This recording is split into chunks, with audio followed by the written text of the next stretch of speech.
Judge frames innocent black twins for a crime they didn't commit, and it's only when they call their dad the U.S. Attorney General that everything changes. But can a man who abandoned his family years ago really save them now?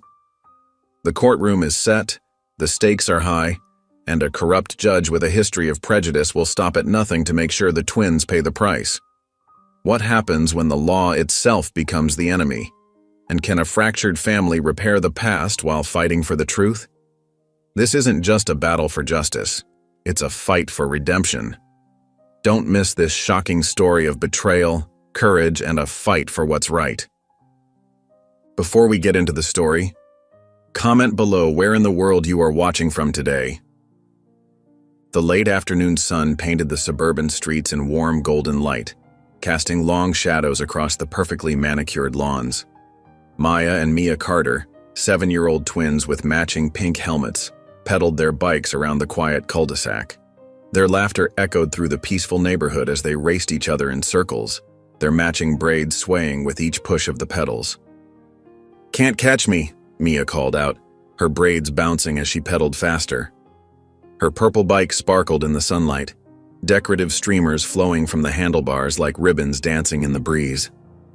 Maya, riding her identical bike in blue, leaned forward with determination. "Just watch me." She picked up speed, her face breaking into a wide grin as she gained on her sister. The wind whistled past her ears as she pedaled harder. From the front porch, Marissa Carter watched her daughters with a gentle smile, her heart swelling with pride and love. She sat in her favorite wicker chair, a cup of chamomile tea warming her hands. The sight of her girls playing so freely helped ease the tension from her shoulders after a long week at work. These were the moments that made everything worthwhile.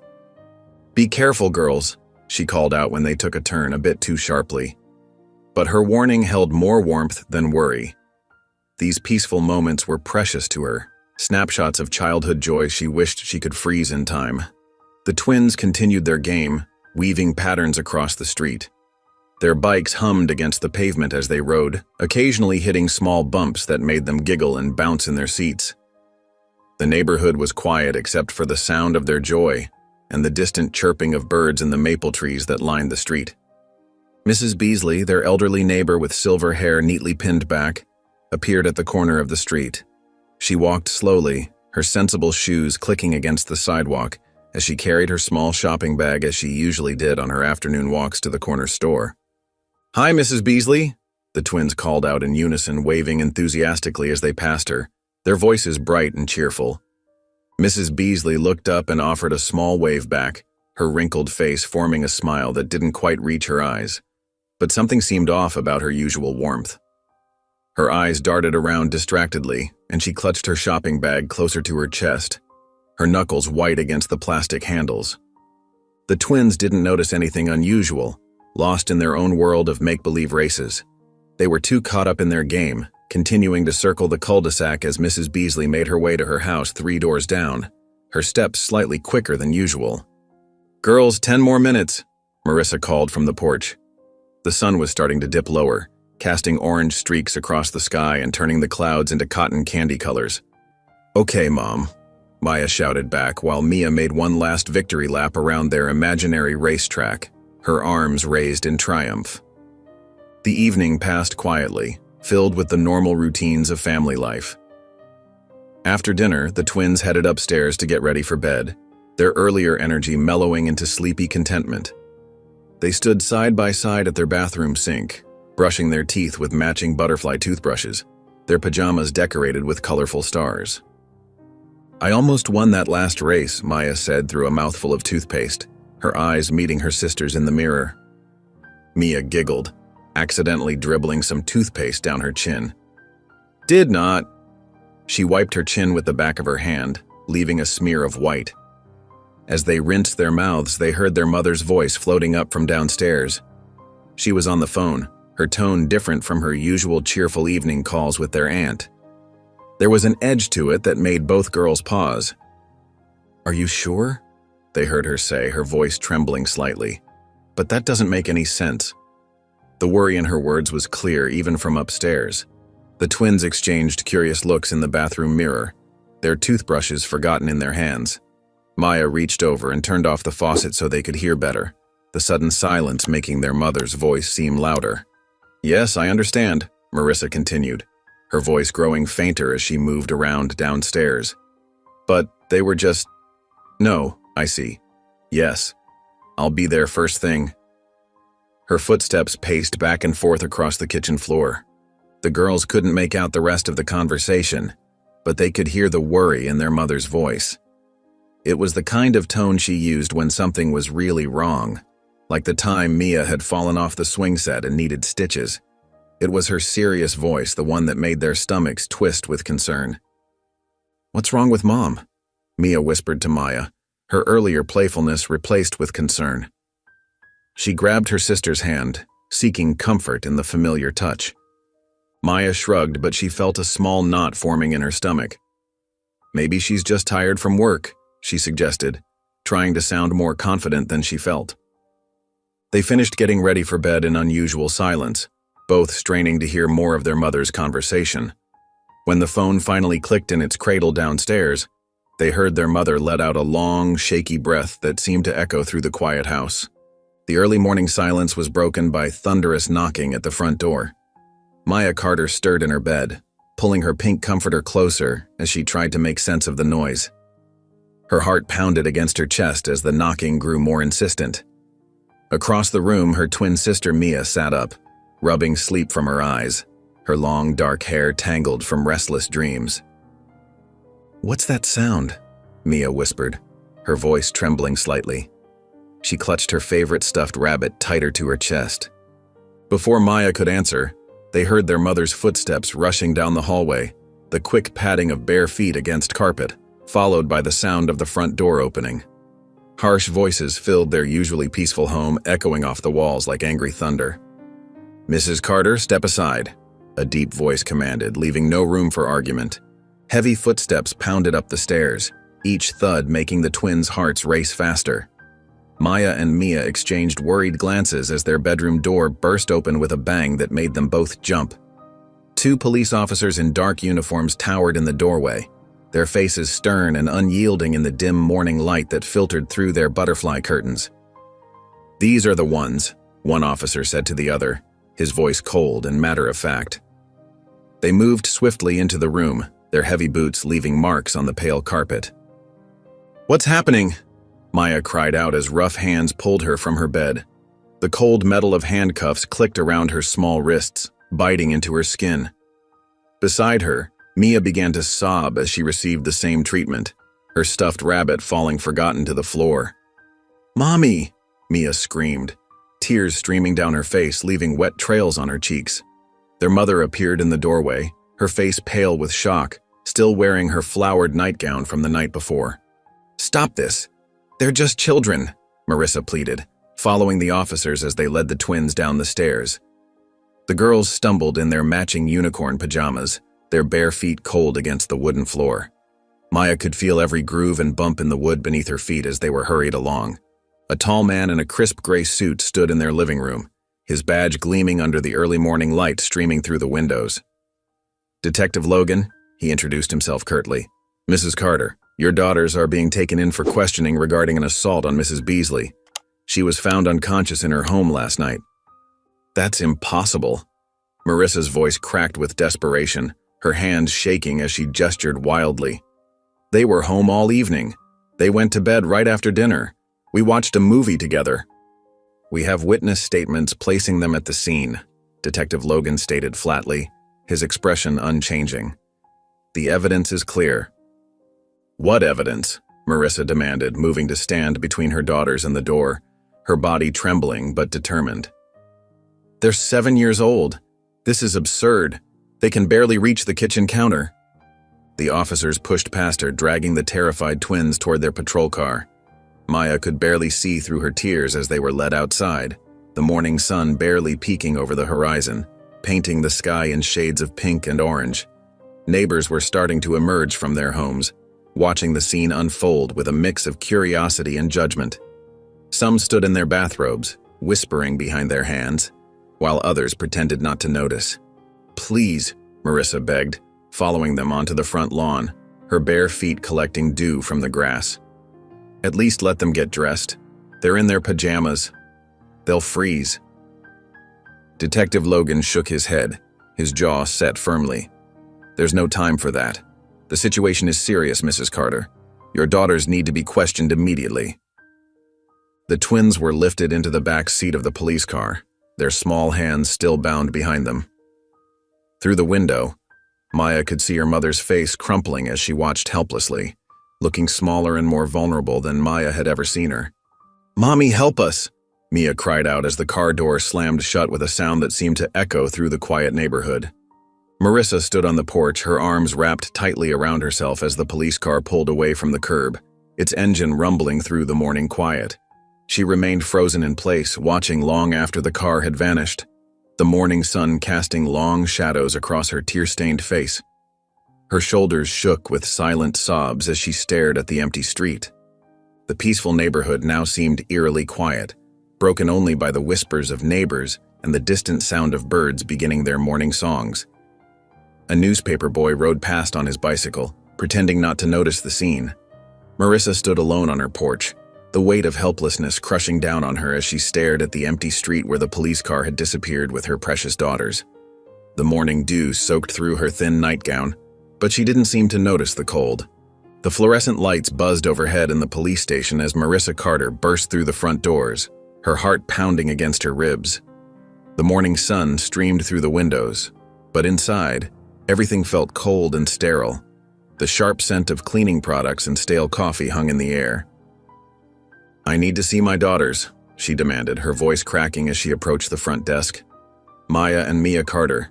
They were brought in this morning. Her fingers gripped the edge of the counter so hard her knuckles turned white. A uniformed officer led her down a narrow hallway to an interrogation room, his boots clicking against the linoleum floor. The metal chair scraped against the floor as Marissa sat down across from Detective Logan, whose stern face showed no hint of sympathy. His badge gleamed under the harsh lighting. "Mrs. Carter," he began, shuffling through some papers, "your daughters are being held on serious charges. Mrs. Beasley was found unconscious in her home last night. She identified your girls as her attackers." He spoke with the detached tone of someone reading a grocery list. Marissa's hands trembled in her lap. "That's impossible. They were home with me all evening. They wouldn't hurt anyone. They're 7 years old, for heaven's sake." She could picture her daughters' faces, their matching brown eyes wide with fear. "The community is very concerned about youth violence," Detective Logan continued, his voice flat. "These accusations are being taken very seriously." He tapped his pen against the stack of papers. "What evidence do you have?" Marissa leaned forward, her eyes searching the detective's face. "You can't just lock up 2 little girls based on one person's word." Her chest tightened with each passing moment. "Mrs. Beasley's statement is quite detailed." Detective Logan's chair creaked as he shifted. "Given the nature of the crime, we're pursuing charges against your daughters as adults." His words fell like stones in the quiet room. The words hit Marissa like a physical blow. "As adults? They're children. This is insane. Where are they? I demand to see them right now." Her voice echoed off the bare walls. "That won't be possible at the moment," Detective Logan replied, gathering his papers. "They're being processed." He wouldn't meet her eyes. "Processed?" Marissa's voice rose. "They're probably terrified. They need their mother." She could almost hear their cries for her. Outside the interrogation room, she could hear phones ringing and voices discussing the Carter case. Her stomach churned as she realized how quickly this nightmare was spreading through their small town. The whispers and shuffling feet seemed to mock her. "Detective?" Marissa tried again, fighting to keep her voice steady. "Please, there has to be some mistake. Just let me see my daughters." She blinked back tears that threatened to fall. But Detective Logan had already stood up, his expression unchanged. "An officer will escort you out, Mrs. Carter. We'll be in touch." He turned his back, dismissing her completely. Marissa's legs felt weak as she walked through the station lobby. Through the windows, she could see news vans pulling up outside, their satellite dishes reaching toward the sky like accusing fingers. Camera crews were already setting up their equipment. The morning sun felt too bright as she stepped outside, the weight of what was happening pressing down on her shoulders. Her little girls were somewhere in this building, alone and scared, while the whole town was already condemning them. The autumn breeze carried the sound of distant sirens. She gripped her car keys tightly, feeling the metal bite into her palm. The unfairness of it all, the accusations, the lack of evidence, the cold treatment from the police, made her want to scream. But she couldn't fall apart. Not now. Not when Maya and Mia needed her to be strong. She straightened her shoulders, already planning her next move. Her daughters wouldn't face this alone. The living room was dark except for the harsh blue glow of the television. Marissa Carter sat on the edge of her couch, her fingers clutching the remote so tightly her knuckles turned white. She flipped through channels mechanically, but every news station showed the same thing. Her daughter's school photos side by side with dramatic headlines about youth violence. In a shocking development, the news anchor's voice filled the room. Twin sisters Maya and Mia Carter have been charged with the assault of elderly resident Eleanor Beasley. Sources say the attack was unprovoked. Marissa's hand trembled as she pressed the mute button. She couldn't bear to hear another word. The twins' innocent faces smiled from the screen, pictures taken just months ago on their first day of second grade. Maya with her missing front tooth, Mia with her favorite butterfly clips. Now the media was turning them into monsters. Her chest felt tight, like she couldn't get enough air. These were her babies they were talking about. The same girls who helped her bake cookies for their teachers, who cried when they found an injured bird in the backyard, who still needed her to check under their beds for monsters at night. With shaking hands, Marissa reached for her phone. She stared at the number she hadn't dialed in years, her thumb hovering over the screen. Daniel Carter, United States Attorney General, her estranged husband, the man who walked away from their family when the pressures of his career became too much. She pressed dial before she could change her mind. The phone rang 3 times before his familiar voice answered. Daniel Carter speaking. Daniel, Marissa's voice cracked. It's me. The silence on the other end was deafening. She could picture him in his office, probably still wearing one of his expensive suits even at this late hour. Marissa? His voice was cautious, guarded. What's wrong? The girls. She swallowed hard, fighting back tears. They're in trouble, Daniel. Real trouble. The police arrested them this morning, they're saying. Her voice broke. They're saying our babies attacked Mrs. Beasley from down the street. What? The shock in his voice was genuine. That's impossible. I know that. You know that. But nobody's listening. Marissa wiped at her eyes with her free hand. They're treating them like criminals. They're just 7 years old, Daniel. 7. And they're being charged as adults. There was a long pause on the other end. When Daniel spoke again, his voice was hesitant. What do you need from me? I need your help, Marissa admitted, the words tasting bitter in her mouth. I know we have our issues, but this isn't about us. It's about Maya and Mia. They need their father. Another pause. Marissa could hear papers shuffling in the background.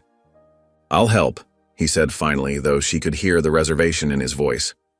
I'll make some calls tonight. Book the first flight out tomorrow morning. After hanging up, Marissa stared at the phone in her hand. The relief she'd expected to feel was tainted with doubt and old hurt. She'd spent years trying to protect the girls from the pain of Daniel's abandonment, and now she was the one bringing him back into their lives. The news anchor continued talking silently on the screen, the twins' photos still displayed prominently. Marissa sat alone in the darkness, wondering if she'd just made things better or worse for her daughters.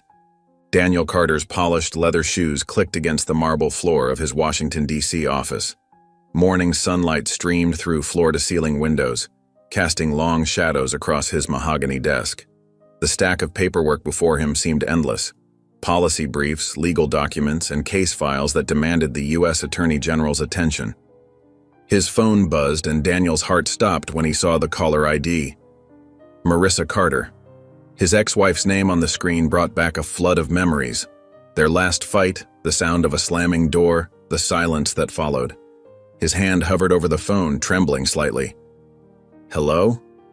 His voice came out rougher than intended. "Daniel." Marissa's voice cracked, and he could hear the desperation in it. "I wouldn't call if I had any other choice." Daniel leaned back in his chair, loosening his tie. "What's wrong?" "It's the girls, Maya and Mia." Her words tumbled out, thick with emotion. "They've been arrested. They're saying our babies assaulted Mrs. Beasley from down the street. But they didn't do it, Daniel. They couldn't have." Daniel's chest tightened. The twins' faces flashed in his mind. He hadn't seen them in years, but he still remembered their gap-toothed smiles from the last Christmas he'd spent with them. "Judge Calloway is pushing to try them as adults," Marissa continued, her voice breaking. "They're just 7 years old, Daniel. 7. You have to help us. Please." Daniel rubbed his temples, feeling the weight of his position and his past pressing down on him. "Marissa, I can't just what?" Her voice turned sharp. "Can't help your own daughters? You're the U.S. Attorney General. If anyone can stop this injustice, it's you." The silence between them was heavy with unspoken accusations and years of hurt. Daniel stared at the American flag standing in the corner of his office, thinking about justice and responsibility. "The political implications," he started. "Don't you dare," Marissa cut him off. "Don't you dare hide behind your career again. You've done that enough. These are your daughters, Daniel. Your flesh and blood. If you don't help them now, they could end up with records that will follow them forever." Daniel closed his eyes, remembering the day the twins were born. He'd held them, so tiny and perfect, and promised to protect them always. Some promise that had turned out to be. After what felt like an eternity, he spoke. "I'll help," he said quietly. "I'll do what I can." "Thank you," Marissa replied, but her voice was guarded, uncertain. They both knew words were cheap, especially his. "I'll start looking into it right away," Daniel added, trying to sound more confident than he felt. "Just don't let them down again," Marissa said softly, before ending the call. Daniel sat in his silent office, staring at the phone in his hand. The morning sun had climbed higher, and his coffee had gone cold. He had power now, influence that could help his daughters, but using it would mean confronting everything he'd run away from years ago. Daniel Carter's black government car pulled up to the curb of his old family home. The familiar suburban street felt foreign now, like a memory from someone else's life. Neighbors peered through their windows, their faces a mix of curiosity and judgment. Mrs. Thompson across the street crossed her arms and shook her head, clearly remembering the day he'd walked out years ago. His polished shoes crunched on the gravel driveway as he made his way to the front door. The garden, once meticulously maintained, now showed signs of neglect, much like the relationships he'd left behind. Daniel tugged at his tie, feeling suffocated by more than just the afternoon heat. The knock echoed through the wooden door. Each second of waiting felt like an eternity. When Marissa opened the door, time seemed to freeze. Her face, still beautiful but lined with years of struggle, hardened at the sight of him. The warmth that had once defined her was replaced by a cold, defensive wall. "Come in," she said, her voice clipped and formal, "but only because we have no choice." Daniel stepped into the familiar entryway. Family photos lined the walls, moments he should have been part of but wasn't. Birthday parties, school events, holidays, all celebrated without him. "Marissa, he began, but she cut him off sharply. "Don't." Her eyes flashed with anger. "Don't you dare try to apologize now. Where were you when the girls had their first day of school, their 10th birthday? Every single time they asked why their daddy didn't love them enough to stay?" Daniel flinched at her words. "I thought I was doing the right thing," he said quietly. "Building my career, making sure you'd all be taken care of." "Taken care of?" Marissa's laugh was bitter. "We needed you here, Daniel. Not your money, not your career success. We needed their father." Movement in the hallway caught their attention. Maya and Mia stood there, holding hands, their young faces confused and frightened by the tension between their parents. Daniel's heart clenched at the sight of them, so grown up yet still so vulnerable. "What's happening?" Maya whispered to her sister. Mia squeezed her hand tighter, both girls watching the scene unfold with wide eyes.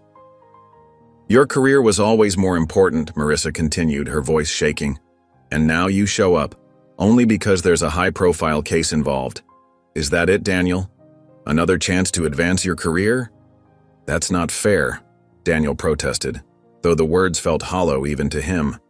"I'm here because our daughters need help, because what's happening to them is wrong."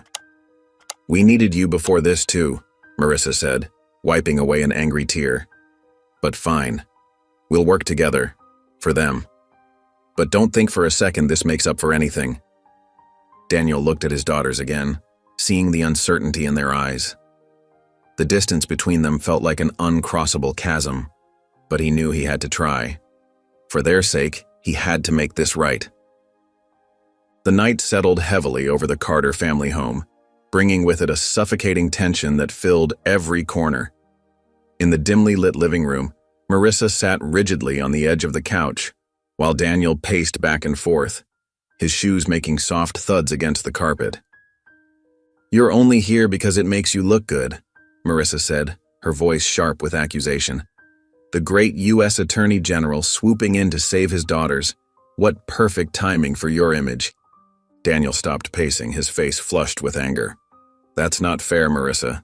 These are my daughters we're talking about. I'm here because they need help." "Need help?" Marissa let out a bitter laugh. "They needed help years ago, Daniel. Where were you then?" Up on the stairs, Maya and Mia huddled together in their pajamas, their small hands clasped tightly. The wooden steps creaked beneath them as they shifted uncomfortably, but their parents were too caught up in their argument to notice. "I was building a career that could provide for this family." Daniel's voice rose. "Everything I did was for you and the girls." "Oh, that's rich," Marissa shot back, standing up. "You abandoned us, Daniel. You chose your precious career over your own children. Do you know how many birthdays you missed? How many times they asked where their daddy was?" Maya squeezed Mia's hand tighter as tears welled up in her eyes. Mia wrapped her free arm around her sister's shoulders. "I made mistakes," Daniel admitted, his voice dropping slightly. "But I'm here now. I'm trying to make it right." "Make it right?"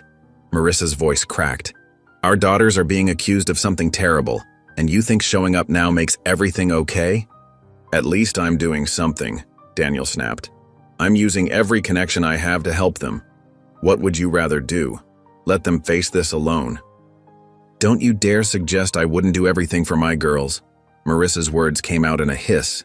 "I've been the one here, Daniel. I've been the one holding this family together while you were off climbing the political ladder." The twins watched as their father's shoulders slumped slightly. "You're not innocent in all this either, Marissa. You pushed me away. Every time I tried to come back, you made it clear I wasn't welcome." "Because you always left again," Marissa's voice broke. "Every single time you chose your career over us. How many times were we supposed to watch you walk away?" Maya tugged on Mia's sleeve, unable to bear any more. Together, they crept down the stairs and slipped into the kitchen. In the darkness, they held each other and cried quietly, their tears falling for reasons they couldn't fully understand. Back in the living room, Marissa and Daniel stood in exhausted silence, the weight of years of unspoken hurt hanging between them. Their anger had burned down to smoldering embers, leaving them both drained and bitter. Neither could find the words to bridge the gulf between them, and neither was ready to try. The morning sun filtered through the tall windows of Daniel Carter's Washington, D.C. office, casting long shadows across the polished conference table. Daniel sat at the head, his suit jacket draped over the chair, sleeves rolled up as he pored over case files with his legal team. "We need to focus on the lack of evidence," said James Mitchell, his lead counsel, pointing to a document. "The accusation relies solely on Mrs. Beasley's testimony." Daniel nodded, but his mind kept drifting to Marissa's face from the night before. The hurt, the anger, the years of pain etched in her expression. He rubbed his temples, trying to stay focused. "Sir?" Another attorney caught his attention. "The press is already running with this story. We need to get ahead of it." "My daughters aren't a PR opportunity," Daniel snapped, harsher than intended. The room fell silent. He softened his tone. I apologize. Let's stay focused on the legal strategy. The door opened and his assistant announced Marissa's arrival. She walked in, her posture stiff, avoiding eye contact with the team of lawyers. I won't let you turn this into a political circus, she said firmly, standing rather than taking a seat. These are our daughters we're talking about, not some case file. Marissa, please, Daniel stood up. We're trying to help. Help? She laughed bitterly. Like you helped when they were growing up? I found someone who actually cares about justice, not just optics. Who? Evelyn Lawson. She's been fighting cases like this for years. She understands what we're up against with Judge Calloway. The legal team exchanged concerned glances. James cleared his throat. Ms. Lawson's methods are unconventional. She's known for making waves. Maybe that's exactly what we need, Marissa challenged. Someone who isn't afraid to expose the truth. Daniel watched the tension build in the room. His team's discomfort was obvious, but so was Marissa's determination. He recognized that look. It was the same one she'd had when they first met, fighting for what she believed in. Let's meet with her, Daniel said finally. His team started to protest, but he held up his hand. Marissa's right. This isn't about politics or careers. This is about our daughters. Marissa's expression softened slightly, though the wall between them remained firmly in place. Evelyn wants to meet with both of us. She says we need to present a united front. Daniel nodded, dismissing his team with a gesture. When they were alone, the silence felt heavy with unspoken words. I know you don't trust me, he said quietly. But I'm not here for my reputation, Marissa. I'm here because I failed them. Failed you. And I can't do that again. She looked at him for a long moment, her eyes searching his face. Prove it, she said finally. Show me you're really here for them this time. I will, he promised, whatever it takes. They stood there, separated by years of hurt, but connected by their shared concern for their daughters. It wasn't forgiveness, not yet, but it was a start, a fragile bridge built on the foundation of their children's future. The morning light streamed through the kitchen windows of the Carter family home, casting a warm glow that contrasted sharply with the cold atmosphere inside. Daniel and Marissa sat at opposite ends of the wooden table, their coffee cups untouched between them. The silence was heavy, broken only by the ticking of the wall clock. She should be here any minute, Daniel said, checking his watch for the third time. Marissa nodded stiffly, her fingers drumming against the table. Just remember, this isn't about you or your career, Daniel. This is about our daughters. Before Daniel could respond, there was a knock at the door. Evelyn Lawson stepped into the kitchen, her presence commanding attention. She carried a thick briefcase and wore a determined expression that suggested she meant business. Good morning, Evelyn said, setting her briefcase on the table. Let's get started. Daniel's legal team filed in behind her, taking seats around the table. The kitchen suddenly felt cramped with all the suits and legal pads. Evelyn pulled out several files and spread them across the table. I've been tracking Judge Calloway's rulings for the past 5 years, she began. There's a clear pattern of racial bias in his sentencing, particularly in cases involving minority youth. Daniel leaned forward, his brow furrowed. That's a risky approach, Evelyn. Going after a judge's reputation? It's the truth, Marissa cut in sharply. And it's exactly what's happening to our girls. Evelyn nodded, pulling out more documents. Look at these statistics. In similar cases, white defendants consistently received lighter sentences or had their cases moved to juvenile court. The disparity is striking. Daniel's team exchanged worried glances. One of them spoke up. This could backfire. The political implications? The political implications? Marissa stood up, her chair scraping against the floor. Is that all you care about? My daughters are being treated like criminals because of the color of their skin, and you're worried about politics. Marissa, Daniel said, his voice tight with frustration. I know this system better than anyone in this room. We need to be strategic. No, Daniel, Marissa shot back. You know how to work the system for your own benefit. That's different. Evelyn raised her hand, commanding attention. Both approaches have merit. We need Daniel's expertise in the legal system, but we also need to address the underlying bias. This isn't just about Maya and Mia. It's about exposing a broken system. The tension in the room was palpable as Daniel and Marissa locked eyes across the table. Years of hurt and mistrust reflected in their gazes. "I want what's best for our daughters," Daniel insisted. "Do you?" Marissa's voice cracked slightly. "Because from where I'm sitting, it looks like you're more concerned with maintaining your reputation than protecting our children." The room fell silent. Evelyn watched the exchange with careful eyes, taking in the layers of pain and resentment between the couple. The case files lay spread across the table, forgotten for the moment as personal grievances took center stage. Daniel's shoulders slumped slightly, the weight of Marissa's words hitting him hard. The morning light continued to stream through the windows, illuminating the dust particles dancing in the air, while the family's unresolved issues hung even heavier in the silence. The late afternoon sun cast long shadows through the Venetian blinds in Evelyn's office, creating striped patterns across stacks of legal documents spread across her desk.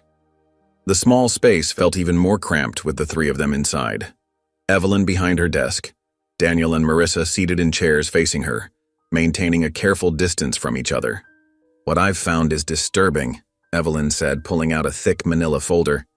"Judge Calloway's rulings show a clear pattern of discrimination." She spread several documents across her desk, pointing to highlighted sections. Daniel leaned forward, his brow furrowing as he scanned the papers. "These sentences, they're completely disproportionate." "Exactly," Evelyn nodded, pulling out more files. "Look at these cases from the past 5 years. Black children consistently received harsher sentences than their white counterparts for similar offenses. Some cases had barely any evidence at all." Marissa's hands trembled as she picked up one of the documents. "Just like our girls," she whispered. "There's more," Evelyn continued, opening another folder. "I've tracked dozens of cases where black families faced severe penalties, while similar cases involving white families were either dismissed or given minimal sentences. The pattern is undeniable." Daniel stood up, pacing the small office. His attorney's mind was already racing with possibilities. "This is enough to build a case against him. We can expose this systematic bias." "Daniel, wait," Marissa interrupted, her voice tight with worry. "You don't understand how things work in this town. Judge Calloway has friends everywhere. In the police department, the mayor's office, even the local media." "She's right," Evelyn added. "The judge has deep roots here. People trust him, respect him. Many won't want to believe he's capable of this kind of prejudice." Daniel turned to face them, his jaw set with determination. "That's exactly why we need to fight this. With my position in these documents—" "And what if it backfires?" Marissa cut in, standing up to face him. "What if challenging him only makes things worse for our daughters? Have you thought about that?" "We can't just let him get away with this." Daniel's voice rose with frustration. "And I can't let you turn our daughter's case into your crusade for justice," Marissa shot back. "This isn't about your career or your reputation, Daniel. This is about Maya and Mia." Evelyn cleared her throat, drawing their attention. "There's risk in either direction," she said calmly. "But these documents prove something we've suspected for years. The question is, what are we going to do with this information?" Daniel and Marissa stood facing each other, the weight of their decision hanging between them. The stack of damning evidence lay spread across Evelyn's desk, each page telling a story of injustice that couldn't be ignored. "I know you're scared," Daniel said softly to Marissa. "But we have to fight this, not just for our girls, but for all the families who've suffered under his prejudice." Marissa sank back into her chair, conflict evident on her face. "I just don't want to make things worse," she whispered. The evening settled over the Carter family home like a heavy blanket, bringing with it an uncomfortable silence that seemed to seep into every corner. In the kitchen, Marissa mechanically prepared dinner, her movements automatic as her mind wandered to darker places. The sound of Daniel's typing echoed from his makeshift office in the den, a constant reminder of the distance between them. Maya and Mia sat at the dining room table, homework spread before them, but their eyes kept drifting to their mother's tense shoulders, then to the closed door of their father's office. The twins exchanged worried glances, a silent conversation passing between them. "Girls, dinner in 10 minutes," Marissa called out, her voice strained with forced cheerfulness. Daniel emerged from his office, his tie loosened and his face drawn with exhaustion. "I got another call from the office today," he said quietly to Marissa. "They're not happy about this case." Marissa's hands stilled over the pot she was stirring. "Of course they're not," she muttered. "Your career always comes first, doesn't it?" The twins pretended to focus on their homework, but their pencils stopped moving. They'd grown used to these tense exchanges, but it didn't make them any easier to bear. Later that evening, after the girls had gone to bed, Marissa sat in the living room, her phone in hand. She scrolled through messages from her support group, women who had been there for her through the years when Daniel wasn't. Their words of encouragement brought tears to her eyes. "Sarah says I should consider what's best for the girls," she said when Daniel walked in. "They're all worried about what this case is doing to our family." Daniel loosened his tie further, slumping into an armchair. "My superiors made it clear today. If I continue pushing against Calloway, I might as well kiss my career goodbye." He ran a hand through his graying hair. "They know people, Marissa. Powerful people." "And what about our daughters?" Marissa's voice cracked. "Are they less important than your career?" Again? The silence that followed was deafening. From upstairs came the muffled sound of Maya and Mia talking in their room, their young voices carrying worry that no child should have to bear. Daniel stood up, moving closer to Marissa. "I promise you I won't abandon them again. Not this time. Not ever." Marissa looked up at him, her eyes filled with years of hurt and distrust. "Words, Daniel. They're just words." She stood up, wrapping her arms around herself. "You've made promises before." In his office, Daniel stared at the case file open on his desk. Judge Calloway's name seemed to mock him from the papers. His career or his family. The choice shouldn't have been difficult, but the weight of it pressed down on him like a physical thing. He touched the family photo on his desk, his fingers lingering over the smiling faces of his daughters, wondering if he could ever truly make things right. The tension in the Carter household had reached its breaking point. Marissa stood in the kitchen, gripping the edge of the counter until her knuckles turned white. Daniel paced the living room, his face etched with frustration. The air felt thick with unspoken accusations. "This isn't about the girls anymore, is it?" Marissa's voice trembled. "It's about your image, your career." Daniel spun around. "How can you say that? Everything I'm doing is for them." "Really?" Marissa laughed bitterly. "Just like everything you did before was for us? When you walked away?" Maya and Mia crouched in the hallway, their small hands clasped together. They watched their parents' shadows dance across the wall as the argument grew louder. "I made mistakes," Daniel's voice cracked. "I know that, but I'm here now." "Here now?" Marissa's voice rose. "When it's convenient for you? When it makes you look good to the press?" "That's not fair." Daniel slammed his hand on the table, making the twins jump. "I'm trying to save our daughters from a corrupt system." "Save them?" Marissa's eyes flashed. "Where were you when they needed saving before? When they had nightmares? When they asked why their daddy didn't love them enough to stay?" Maya squeezed Mia's hand tighter as tears rolled down both their cheeks. The sound of their parents' anger echoed through the house, each word a fresh wound. "I was building a career to provide for them," Daniel shouted. "They needed a father, not a provider," Marissa shot back. "They needed you here, not your money." The twins retreated to their bedroom, closing the door softly behind them. They climbed into Maya's bed, holding each other close as they had done so many times before. "I don't trust you anymore, Daniel," Marissa's voice carried through the walls. "How can I when you've proven time and time again that we're not your priority?" "Not my priority?" Daniel's voice broke. "I'm risking everything, my career, my reputation, to fight this case." "But can we trust you to stay when it gets hard?" Marissa's words hung in the air. "Or will you walk away again when it becomes inconvenient?" In their room, Maya and Mia pulled the blanket over their heads, trying to block out the sound of their family falling apart.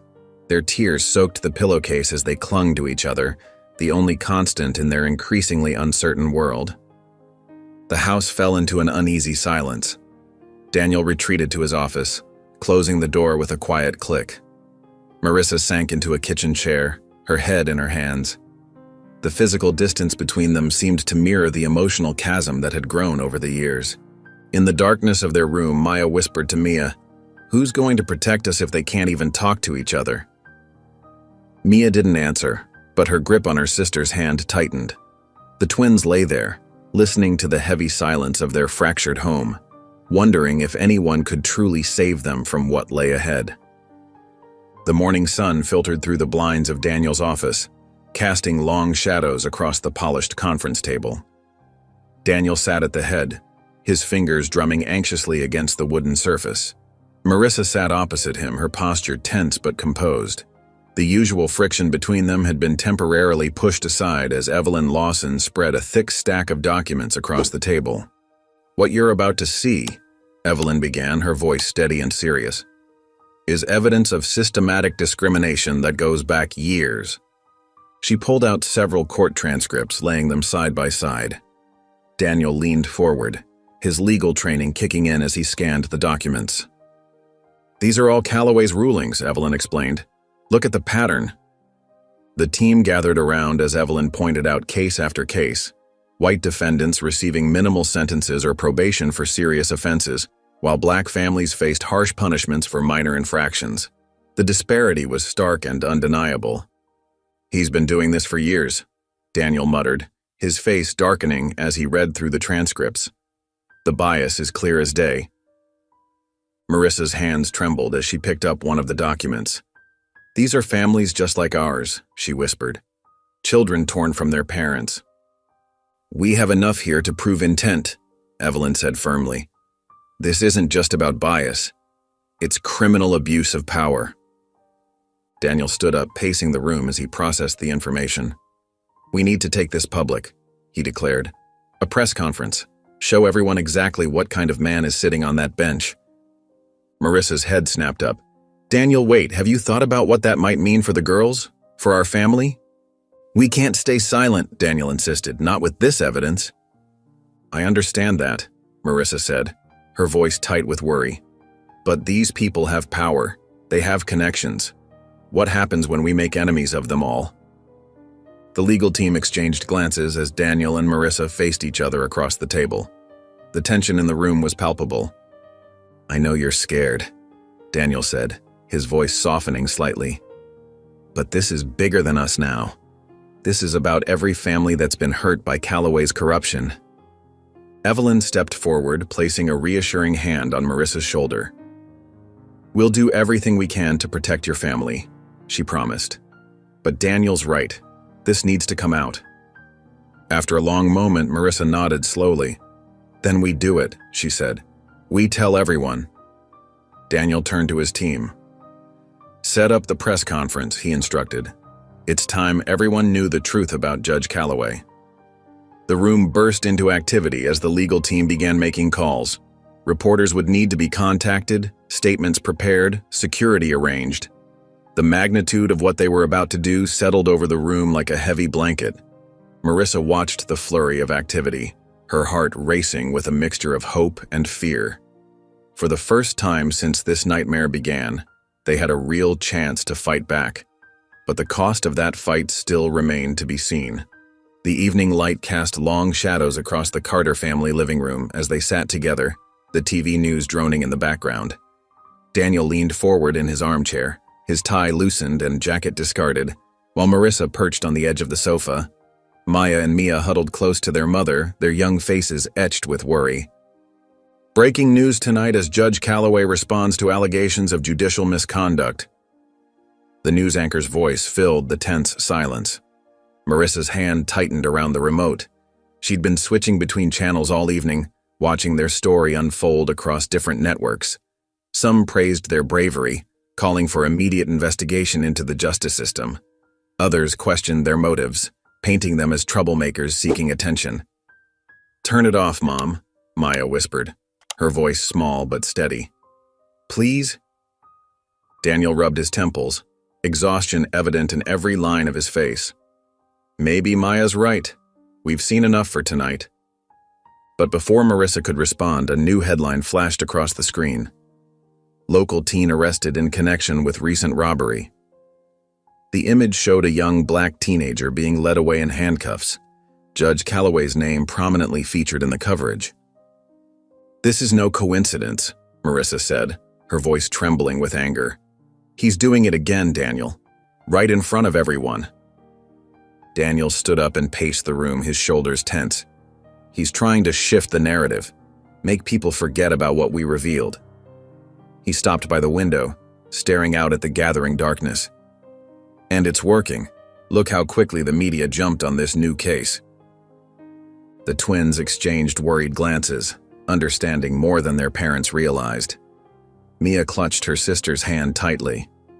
"We can't let him get away with this," Marissa declared, standing up. "Another innocent child's life is at stake now." Daniel turned to face his family, his expression torn between determination and concern. "Fighting him has already cost us so much. The political pressure is mounting.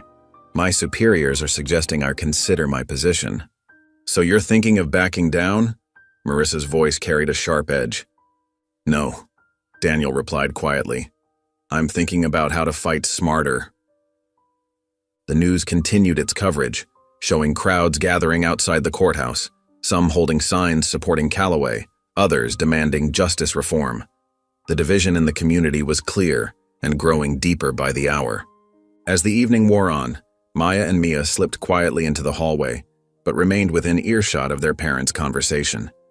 They heard their mother's fierce determination, their father's strategic planning, and beneath it all, a shared understanding that they couldn't stop now. "We knew he wouldn't go down without a fight," Marissa said softly, her anger giving way to exhaustion. "But I never thought he'd drag another child into this." Daniel moved to sit beside her on the sofa. For the first time since his return, there was no tension in the gesture. "We'll find a way," he assured her. "We have to."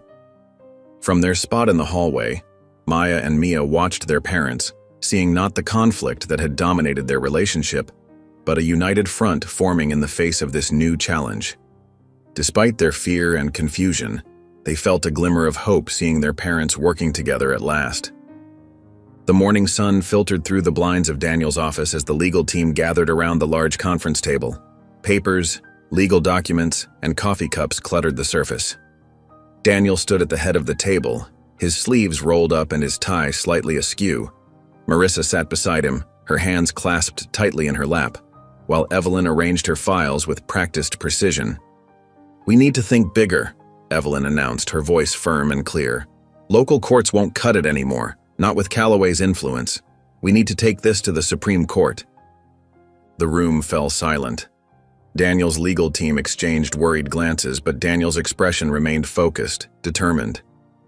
"She's right," he said, placing his palms flat on the table. "We've seen how deep this corruption runs. The only way to truly expose it is to take it all the way to the top." Marissa shifted in her chair. "The Supreme Court?" Her voice wavered slightly. "Can we really do that?" "We have to," Evelyn replied, spreading out several documents. "Look at these patterns we've uncovered. It's not just about Maya and Mia anymore.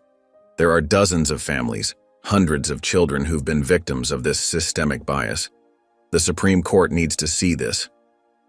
Daniel's team began discussing the logistics, their voices overlapping as they debated strategy. But Daniel noticed Marissa's distant expression. "What are you thinking?" he asked quietly. Marissa took a deep breath. "I've been so focused on our girls, on our family, but this is bigger than us, isn't it?" Daniel nodded. "Much bigger, but that doesn't make our fight any less important." "We've already received 3 threatening calls this morning," one of the junior lawyers interrupted. "People with connections to Calloway. They're trying to pressure us to drop this." "Let them try," Daniel said firmly. "We're not backing down." Evelyn pulled out more files. "If we present these cases together, showing the pattern of discrimination, the Supreme Court can't ignore it. But it won't be easy. The opposition will be fierce." "What about the girls?" Marissa asked. "How do we protect them through all of this?" "We keep them safe," Daniel assured her. That's non-negotiable. But we also show them that standing up for what's right matters, even when it's hard.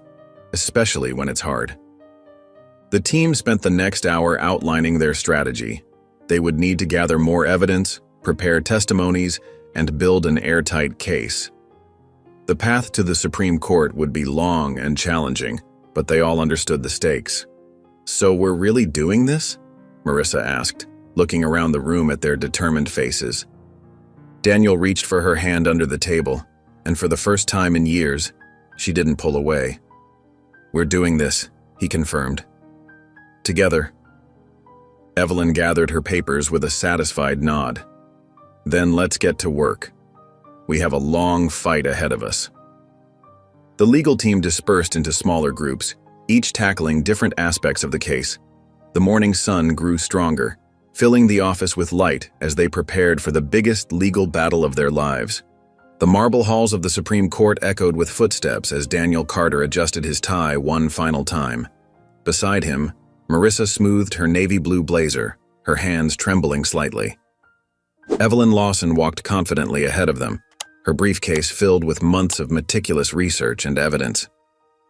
"Remember," Evelyn whispered, "we have truth on our side." The main courtroom was already packed when they entered. Reporters filled the back rows, their notebooks ready. The polished wood panels and heavy red curtains gave the room a solemn atmosphere. Daniel felt the weight of history pressing down on his shoulders as he took his place at the counsel table. Marissa squeezed his hand before taking her seat in the gallery. Their eyes met briefly, and for a moment, all their past conflicts seemed to fade away.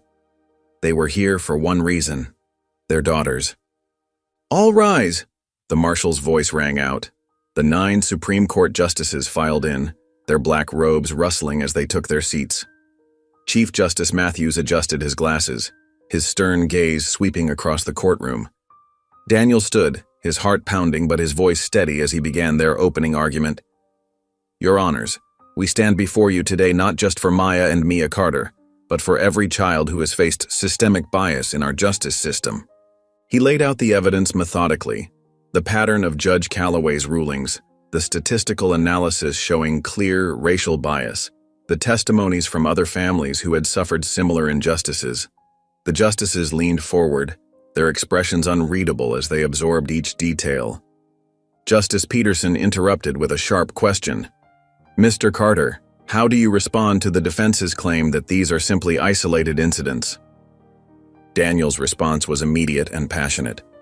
"Your Honor, the evidence shows a clear pattern spanning over a decade. This isn't about isolated incidents. It's about systematic abuse of judicial power." From her seat, Marissa watched the back-and-forth exchange, her fingers twisted together in her lap. She could see the concentration on Daniel's face as he fielded questions from the justices. This was the Daniel she remembered, focused, determined, fighting for what was right. Evelyn presented next, her argument zeroing in on the constitutional violations in Calloway's court.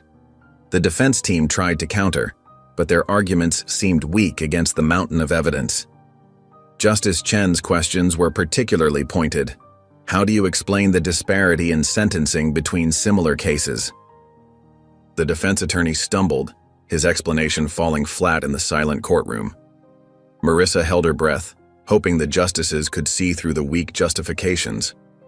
As the session drew to a close, Daniel made his final remarks, his voice carrying clearly through the hushed chamber. "Your Honors, this case represents more than just one judge's actions. It represents our commitment to equal justice under law, the very words carved above the entrance to this court." The Chief Justice nodded solemnly. "We will take this under advisement. Court is adjourned." The tension in the room slowly dissipated as people began to file out. Daniel gathered his papers while Marissa made her way to the counsel table.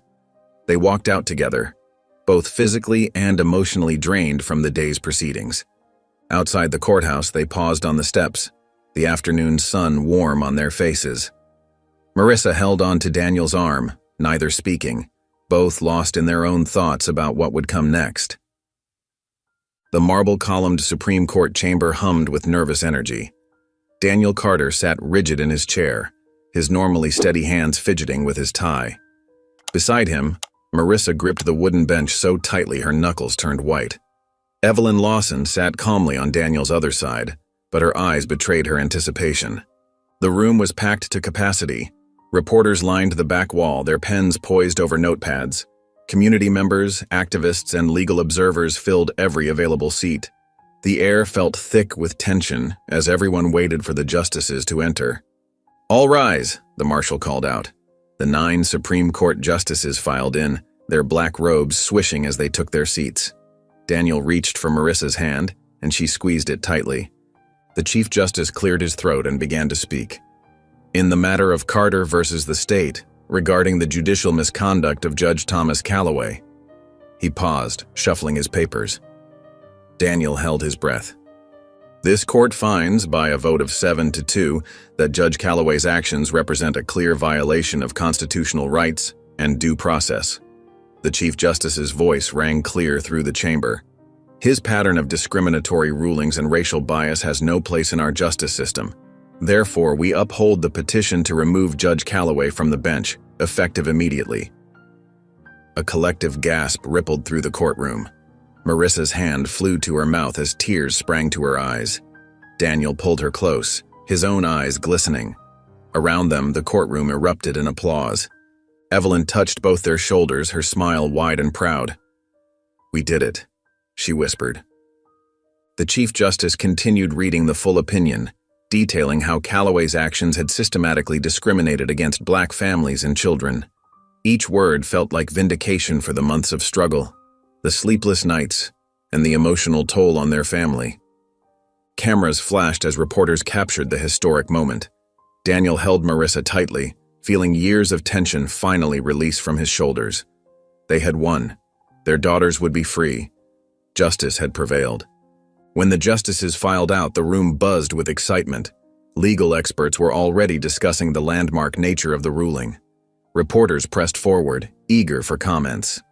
But Daniel, Marissa, and Evelyn stood quietly together, absorbing the magnitude of what they had accomplished. "Thank you," Marissa said softly to both Daniel and Evelyn. "Thank you for fighting with me." Daniel squeezed her hand. "We did this together." His voice was thick with emotion. "All of us." The victory felt both enormous and intimate, a public triumph that would change the legal system, but also a deeply personal win for their family. As they stood in the historic chamber, surrounded by the commotion of celebration, they knew that justice had finally been served. The warm glow of evening light filtered through the Carter family's living room windows. Daniel sat in his favorite armchair, while Marissa perched on the edge of the sofa. Maya and Mia huddled together on the love seat, their small hands intertwined. The Supreme Court victory still felt surreal, but the emotional exhaustion was very real. "I know winning doesn't fix everything," Daniel said softly, breaking the silence. His eyes met Marissa's, and she saw the regret there. "But I want to try." Marissa nodded slowly, her fingers twisting in her lap. "We need help," she admitted. "Professional help. All of us." The twins looked up at their mother's words. Maya squeezed Mia's hand tighter. In the therapist's office the following week, Daniel and Marissa sat on opposite ends of a plush beige couch. Dr. Sarah Bennett watched them carefully as they struggled to find the words. "Tell me about the abandonment," Dr. Bennett prompted gently. Marissa's voice cracked as she spoke. "He chose his career over us. Every single time." The pain in her words made Daniel flinch. "I thought I was doing the right thing," Daniel replied, his shoulders slumped. "I thought providing for them meant, but I was wrong. So wrong." In another room, Maya and Mia worked with their own counselor, drawing pictures of their feelings. Dark clouds and sharp angles filled their papers, expressing the confusion and fear they couldn't put into words. "I'm scared Daddy will leave again," Mia whispered during one session, tears rolling down her cheeks. Maya wrapped her arm around her sister's shoulders. Week after week, they returned to therapy. Daniel learned to listen without defending himself. Marissa began to share her deepest fears. The twins slowly started to process their trauma through art and play therapy. After a particularly intense session, Daniel and Marissa sat in their parked car, the silence heavy between them. Marissa stared at her hands for a long moment, before slowly reaching over. Her fingers found Daniel's, and though she didn't speak, the gesture said more than words could. That evening they gathered around the dinner table. The twins had helped set out plates of pasta, and Daniel had managed not to burn the garlic bread. As they passed the food around, the silence felt different. Not tense, but peaceful. It wasn't perfect, but it was a start. "Would you like some more sauce, Daniel?" Marissa asked quietly. He looked up, surprised by the gentle tone in her voice. "Yes, thank you." The simple exchange meant everything. Small steps, but steps forward nonetheless. The evening sun cast long shadows through the Carter family's living room windows. Maya and Mia sat cross-legged on the floor, their homework spread out before them, but largely ignored.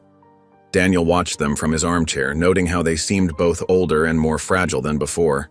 Marissa stood in the doorway, a cup of tea warming her hands. "Dad?" Maya's voice was quiet but steady. "Can we talk about something?" Daniel leaned forward, giving his daughter his full attention. "Of course, sweetheart. Anything." "Some kids at school still look at us funny," Maya continued, her fingers fidgeting with the corner of her notebook. "Like they're waiting for us to do something bad." Mia nodded, scooting closer to her sister. "Yesterday, Mrs. Thompson watched us the whole time we were in the library, like she thought we might steal something." Daniel's heart clenched. He moved to sit on the floor with his daughters, careful to give them space while staying close enough to show his support. "I'm so sorry you're going through this. It's not fair, and it's not right." "Will it always be like this?" Mia's voice cracked slightly. "Will people always think we're bad?" Marissa joined them, setting her tea aside. "No, honey. People's memories are short, and what matters most is that we know the truth." "But it still hurts," Maya whispered, tears welling in her eyes. "Sometimes I have nightmares about that morning when the police came." Daniel reached out slowly, letting Maya decide if she wanted his comfort. When she leaned into his touch, he wrapped an arm around her shoulders. "I promise you both, I will never let anything like that happen to you again. I know I wasn't there before, but I'm here now and I'm not going anywhere."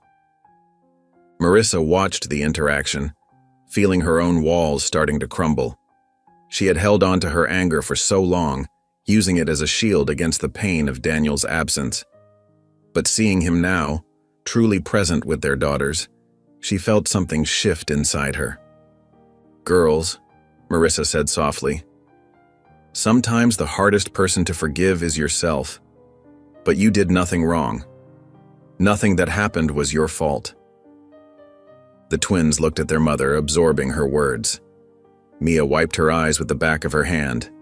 "Does that mean you're forgiving yourself too, Mom? For being angry?" Marissa's breath caught in her throat. "I'm trying, sweetie. Every day." Later that evening, they gathered around the dinner table. The usual tension that had marked their meals was noticeably absent. Maya and Mia shared small smiles across their plates, while Daniel and Marissa moved around each other in the kitchen with a newfound ease. The conversation was light, punctuated by comfortable silences. No one felt the need to fill every moment with words. Instead, they simply existed together, a family slowly finding their way back to each other. Daniel watched his daughters laugh at something Marissa said, and he felt the weight of gratitude in his chest. The road ahead would still have its challenges, but they would face them together. The morning light filtered through the blinds of Marissa's study, casting thin stripes across her desk. Papers lay scattered before her, but her attention was fixed on a single letter. The crisp white envelope bore an official letterhead from the National Criminal Justice Reform Initiative. Her fingers traced the edges of the paper as she read the words again. Daniel's footsteps echoed in the hallway before he appeared in the doorway. He paused, taking in the sight of Marissa lost in thought. The tension in her shoulders told him something significant was on her mind. "What's that?" he asked softly, not wanting to startle her. Marissa looked up, her eyes meeting his. "It's an invitation," she said, her voice barely above a whisper. They want me to lead a new initiative for criminal justice reform, to help families like ours who've been wronged by the system. Daniel moved closer, carefully positioning himself near her desk. The morning sun highlighted the gray at his temples, evidence of the stress they'd all endured.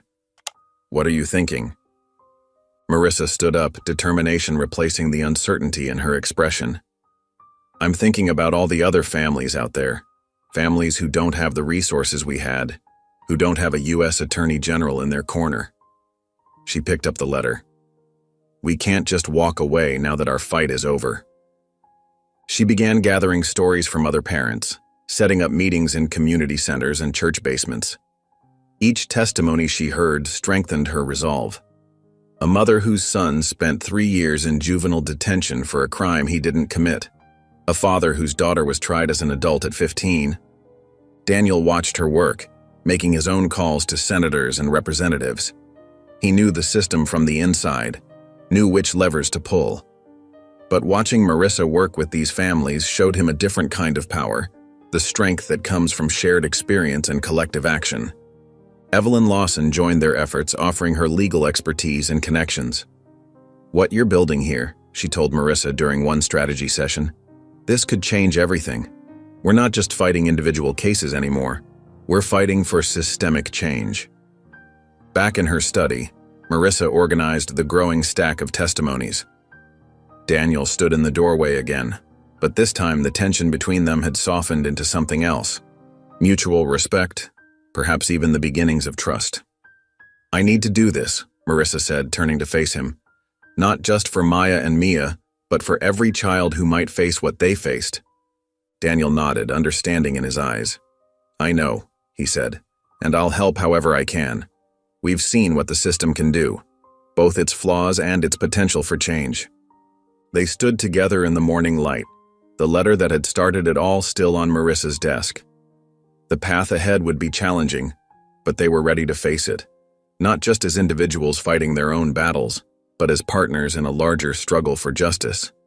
The community center buzzed with nervous energy as people filed in, taking their seats in the rows of folding chairs. Marissa stood at the podium, her hands steady despite the flutter in her stomach. The faces before her reflected stories similar to her own, parents who had watched helplessly as their children were wrongly accused, families torn apart by a biased system. "I know what it's like," Marissa began, her voice clear and strong, "to feel powerless, to watch your children suffer while the system that should protect them turns against them instead." Her words resonated through the room, drawing nods of understanding. Maya and Mia sat in the front row, watching their mother with pride.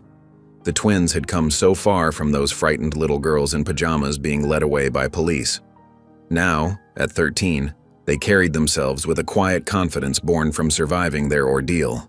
Evelyn Lawson stood at the back of the room, arms crossed, a slight smile on her face as she watched her former client become an advocate for change. The community center's walls were covered with posters announcing free legal clinics and support group meetings. "But we're not powerless anymore," Marissa continued.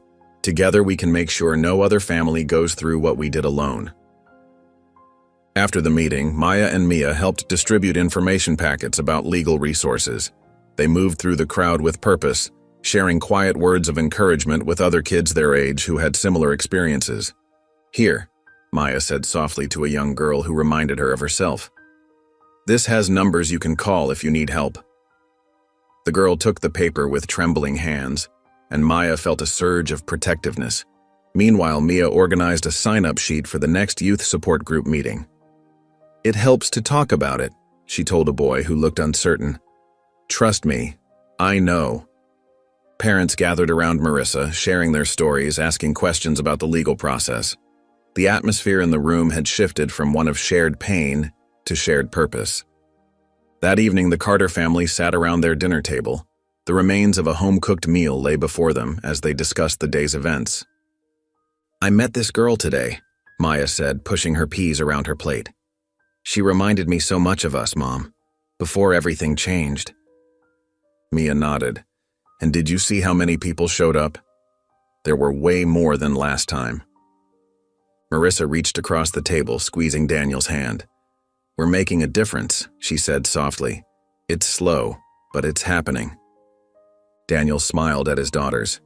You two were amazing today. I saw you helping those other kids. The twins shared a look, a silent understanding passing between them. They had found their own way to heal, by helping others who were still struggling. Next week's rally should be even bigger, Marissa said, her voice filled with quiet determination. Evelyn thinks we might even get some media coverage. The family continued their dinner, the conversation flowing easily between them. The weight of their past remained, but it no longer defined them. Instead, it had become the foundation for something larger than themselves. A movement for change, built one family at a time. Daniel sat at his desk surrounded by stacks of letters that seemed to grow taller by the day. The morning sun streamed through his office window, casting long shadows across the carpet. His phone hadn't stopped ringing since their Supreme Court victory, and his email inbox was overflowing with messages from people across the country. Another 3 cases just came in, he said as Marissa and Evelyn entered his office. All of them similar to ours, families torn apart by prejudiced judges and a broken system. Marissa picked up one of the letters, her fingers tracing over the handwritten words. This one's from Georgia, a mother whose teenage son was wrongfully convicted. She's been fighting for 5 years. The momentum is building, Evelyn said, settling into one of the chairs across from Daniel's desk. We're getting calls from advocacy groups in every state. They want to know how we did it, how we managed to take down someone as powerful as Calloway. Daniel loosened his tie, feeling the weight of responsibility on his shoulders. It's not just about Calloway anymore. These letters ... He gestured to the piles around him. These are real people, real families being destroyed by the same systemic racism we fought against. We need to do more, Marissa said firmly. She pulled out her notebook filled with contact information for community leaders and organizations. I've been talking with civil rights groups, setting up town halls. People want to tell their stories, Daniel. They need to be heard. As if on cue, Daniel's phone rang again. Another desperate parent, another story of injustice. He put it on speaker, and they all listened as a father from Michigan described how his daughter had been wrongfully accused, how the local judge had ignored evidence of her innocence. Evelyn began taking notes, her legal mind already working on strategies. We can use these cases to push for reform. The public is paying attention now. We need to strike while the iron is hot. I've been drafting legislation, Daniel said, pulling out a thick folder. Changes to judicial oversight, mandatory bias training, stricter consequences for judges who show patterns of discrimination, but getting it through Congress. That's where the public pressure comes in, Marissa interjected. The rallies I'm organizing, the town halls, we're building a movement. These aren't just isolated cases anymore. People are starting to see the bigger picture. They spent the next hour mapping out their strategy. Daniel would work the political angles, using his position to push for legislative change. Marissa would continue organizing at the grassroots level, giving voice to the families affected by judicial bias. Evelyn would coordinate with legal teams across the country, sharing their successful strategies and building a network of support. That evening, they gathered in the Carter family living room. Maya and Mia sat cross-legged on the floor, listening intently as their parents shared updates about their progress. I want to be just like you when I grow up, Maya said, looking at her father with newfound admiration. Fighting for people who can't fight for themselves. Mia nodded enthusiastically. Me too. I want to be a lawyer and help other kids who got accused of things they didn't do. Daniel and Marissa exchanged glances, their hearts full of pride and purpose. The fight had changed them all, transformed their family from victims into advocates. Though exhausted from the constant battle, they knew their work was far from over. Each letter on Daniel's desk represented another family waiting for justice, another story that needed to be told. The soft glow of evening lamps filled the Carter family living room, casting warm shadows across the walls. Daniel and Marissa sat together on the worn leather couch, a careful distance between them that spoke of years of separation. Maya and Mia's laughter drifted down from upstairs, a sound that still felt new and precious after everything they'd been through. Daniel's hands fidgeted in his lap as he turned to face Marissa. I need to say something, he said, his voice barely above a whisper. Something I should have said years ago. Marissa tensed slightly but nodded, her eyes fixed on a spot on the carpet. I was wrong, Daniel continued, the words coming out rough and raw. When I left, when I chose my career over our family, I convinced myself I was doing the right thing, that providing for you meant being away, but I was wrong, so terribly wrong. In the hallway, Maya and Mia crept down the stairs, drawn by their father's voice. They huddled together, listening. You weren't there, Marissa said quietly, her voice trembling. When the girls had nightmares, when they were sick, when they needed their father at school events. You missed so much, Daniel. I know, he replied, his shoulders slumping. I can't get those years back. I can't undo the hurt I caused. But I want you to know how sorry I am. For leaving.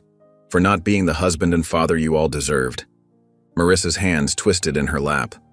It's not just about the time you missed, she said. It's about the trust you broke. How do I know you won't leave again when things get hard? I don't expect you to trust me right away, Daniel said. I know I have to earn that back, but I'm here now, and I'm not going anywhere. These past months, fighting for our daughters, it's shown me what really matters. Maya squeezed Mia's hand as they listened, their hearts pounding with a mixture of hope and uncertainty. I want to try, Marissa said after a long pause. Not for me, but for our girls. They deserve to have their father in their lives. But Daniel, it has to be different this time. It will be, he promised. I know words aren't enough, but I'll prove it to you every day if you'll let me. Later that evening, the family gathered around the dining room table. The usual tension that accompanied their meals had softened, replaced by something gentler. Maya passed the salad bowl to her father, their fingers brushing briefly. Mia watched her mother's face, noting how the tight lines around her eyes had relaxed slightly. They ate together in a peaceful silence, broken occasionally by quiet requests to pass dishes or soft thank yous. It wasn't perfect. There were still hurt feelings and uncertainties, but it was a beginning. The first real family dinner they'd had in years, where the weight of the past didn't feel quite so heavy. The grand ballroom of the Washington Convention Center hummed with anticipation. Hundreds of faces turned toward the stage where Daniel Carter stood at the podium, his hands resting firmly on its edges. The bright lights caught the silver at his temples, and his dark suit seemed to absorb the spotlight's glare. I stand before you not just as the U.S. Attorney General, Daniel began, his voice steady and clear, but as a father who nearly lost everything because of a broken system. Marissa sat in the front row, her back straight and her eyes fixed on Daniel. She watched as he shared their story, the false accusations against Maya and Mia, the bias they encountered, and the corruption they exposed. His words carried the weight of personal experience, making the statistics and legal jargon feel devastatingly real. When my daughters were handcuffed and taken away in their pajamas, Daniel continued, his voice catching slightly, I wasn't there. I had chosen my career over my family.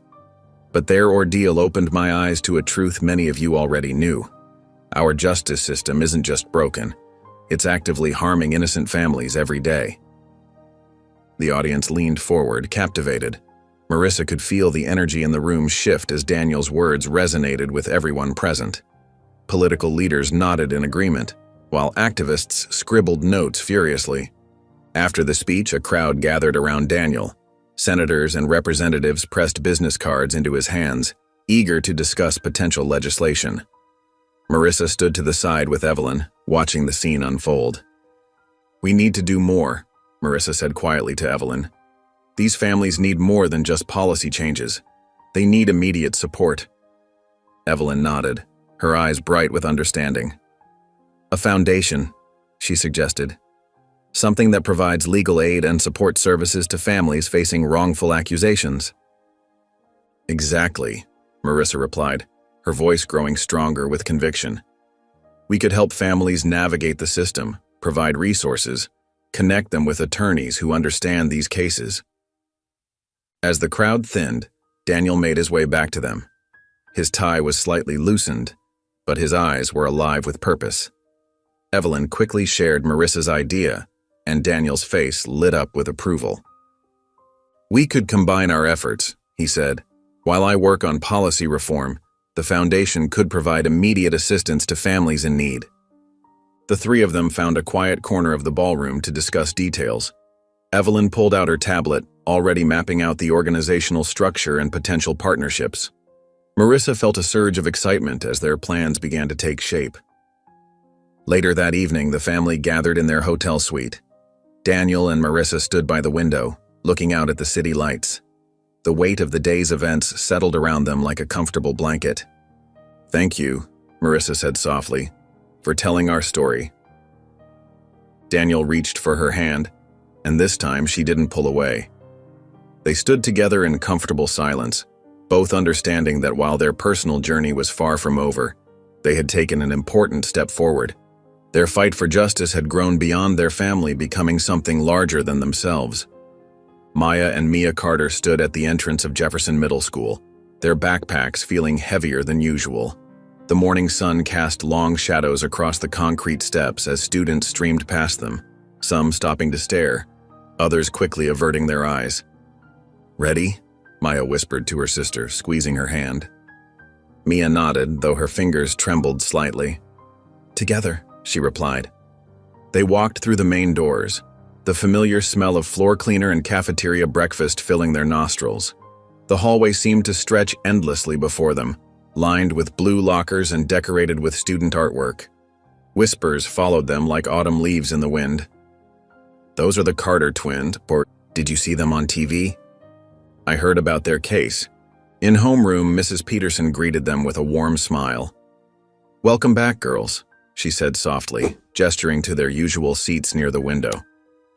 Some of their classmates offered small waves or tentative smiles, while others buried their faces in their phones or notebooks. As weeks passed, the twins found their new normal. Some days were harder than others.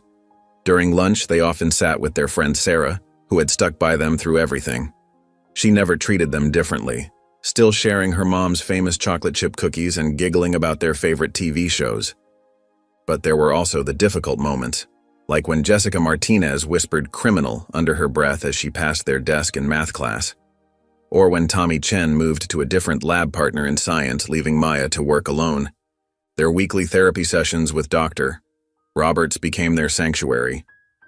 In the calm office with its soft blue walls and comfortable chairs, they could finally let their guard down. "It's okay to feel angry," Dr. Roberts would say. "It's okay to feel scared or confused. These feelings don't make you weak, they make you human."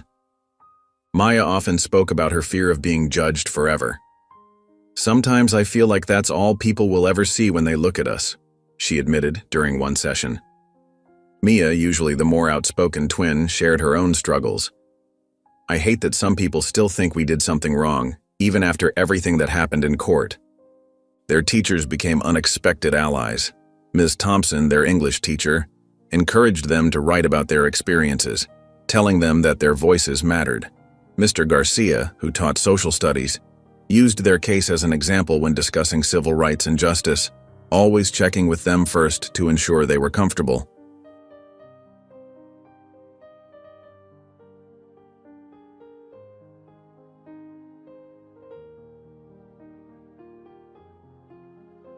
One particularly challenging afternoon, after overhearing some kids making jokes about their case, the twins sat on their front porch.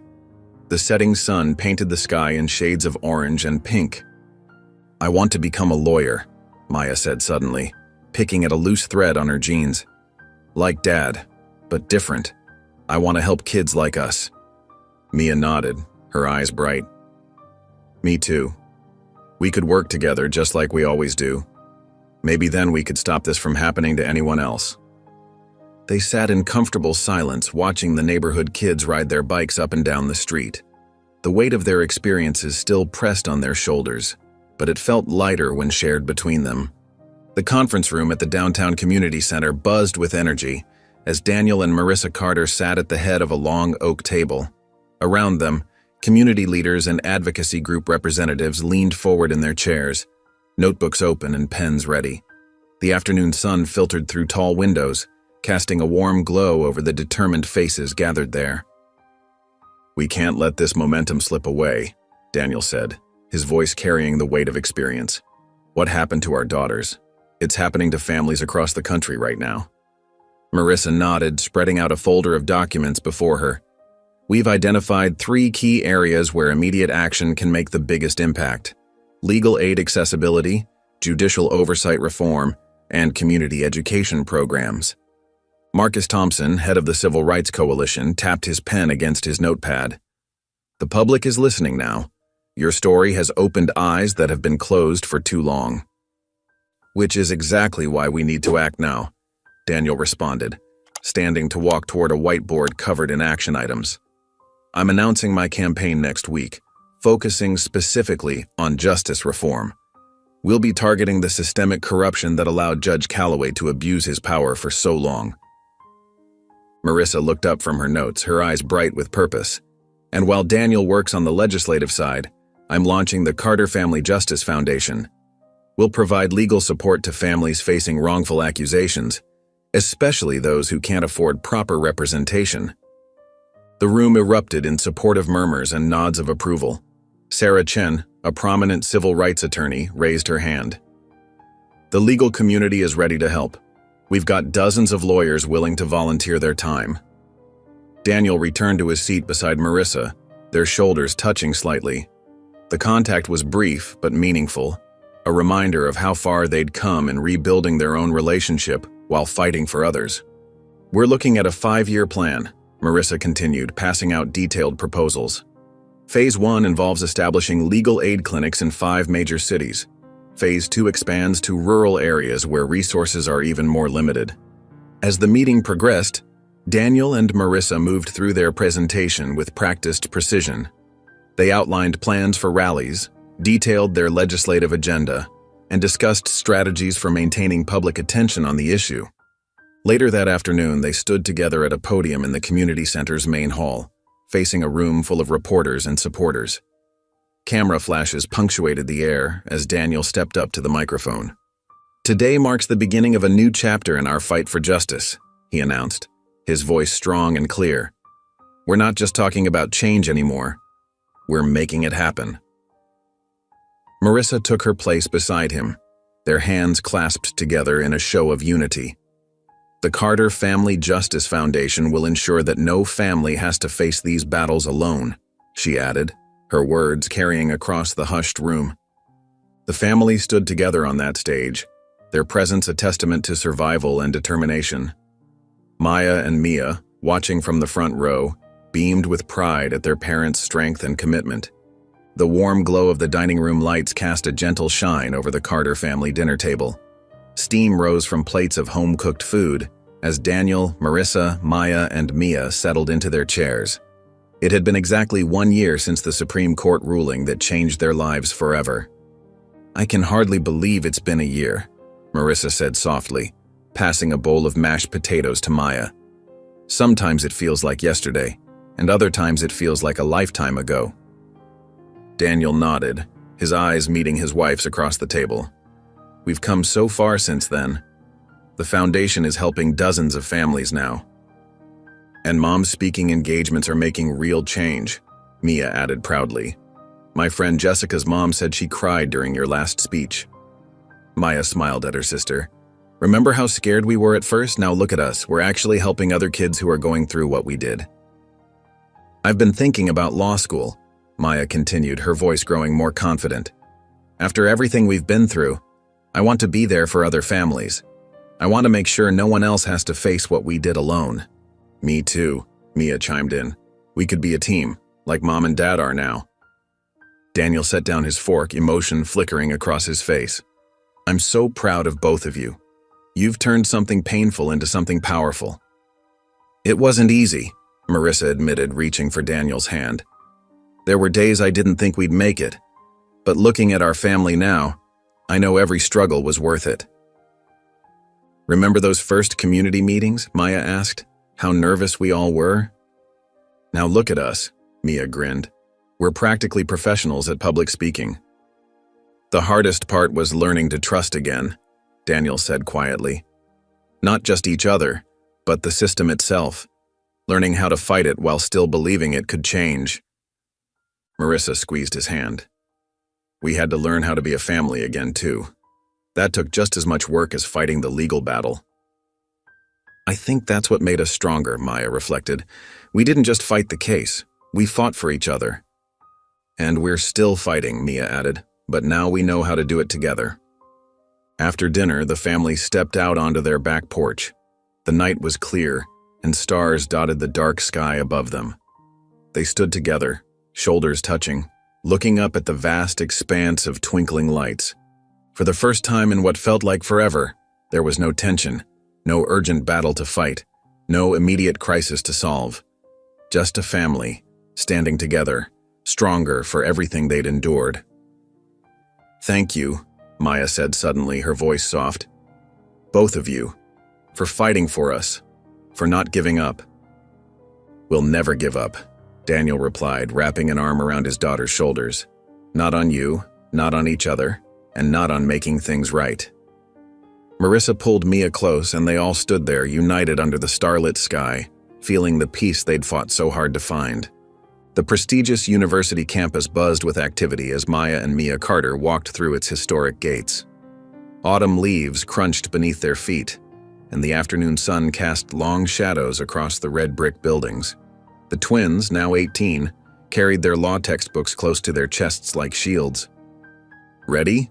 Maya asked, glancing at her sister. Mia nodded, though her fingers nervously played with the strap of her backpack.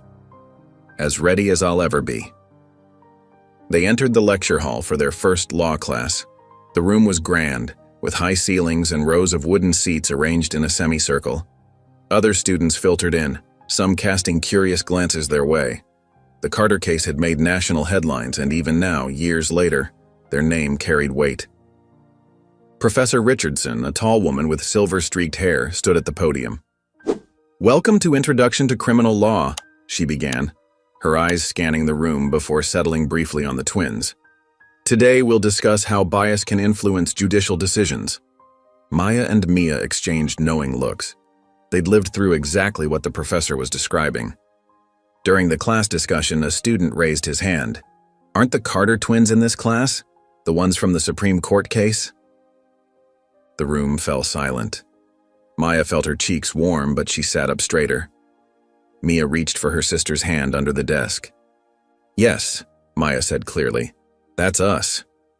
Professor Richardson smiled encouragingly. "Would you be willing to share your perspective on today's topic?" Mia spoke first, her voice steady despite her nerves. "Our experience showed us how deeply bias can run in the justice system. We were just kids when we were accused of something we didn't do." "The system wasn't designed to protect us," Maya added. "It was ready to condemn us before we even had a chance to defend ourselves. That's why we're here now, to change things from the inside." Their words resonated through the lecture hall. Other students leaned forward, engaged by their first-hand account of injustice and determination. Later that afternoon, at a student-run event about criminal justice reform, Maya and Mia stood together at the podium. The audience packed the small auditorium, eager to hear their story.